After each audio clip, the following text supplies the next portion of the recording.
দয়াময় তুমি মাফ করো আমায়, মাফ করো আমায়। গুনার ফিরিস্তিগুলো একটা একটা করে স্বীকার করে আল্লাহরে বলেন, আল্লাহ আমি পাপী,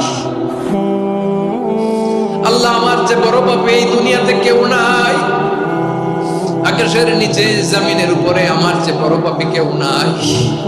একটা একটা করে আমরা স্বীকার করি আমি পাপী, সব পাপের স্বীকৃতি দিলাম।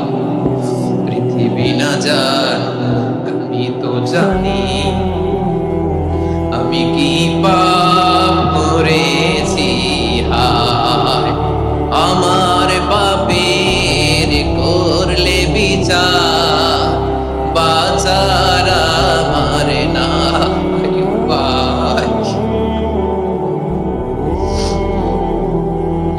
দয়াময় তুমি মাফ করো আমায়, মাফ করো আমায়।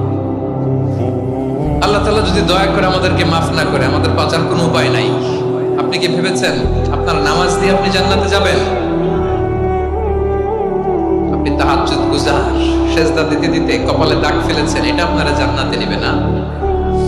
আপনি এলাকার সবচেয়ে বড় হাতেম তাই দানশীল, এই দানের ভরসায় বসে আছেন।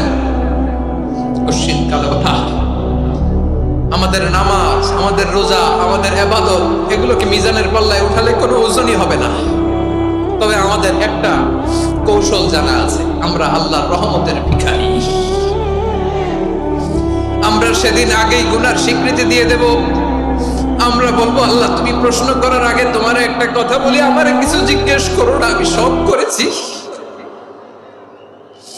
এমন কোন পাপ নাই যে পাপ আমারে দিয়ে হয় নাই। তোমার রহমত দিয়ে তুমি জান্নাতে পাঠাবা, তোমার দয়ায় জান্নাতে যেতে চাই, আমল দিয়ে না। পারবেন বলতে? কিয়ামতের দিন আমরা বলবো, আল্লাহ আমার আমল দিয়ে জান্নাত চাই না, আমি তোমার দয়া দিয়ে জান্নাত চাই। তোমার দয়া ছাড়া আমার কোনো উপায় নাই। কারণ আল্লাহ যদি বিচার করে, বাঁচার কারো উপায় নাই। আল্লাহ যদি বলে ফেলেন তুই এটা করলি কেন, ওখানে গেলি কেন, কোরআনে 1000 বার নিষেধ করলাম তারপরেও এই পাপে জড়ালি কেন, এরকম প্রশ্ন ছুড়ে দিলে আমার উত্তর আছে?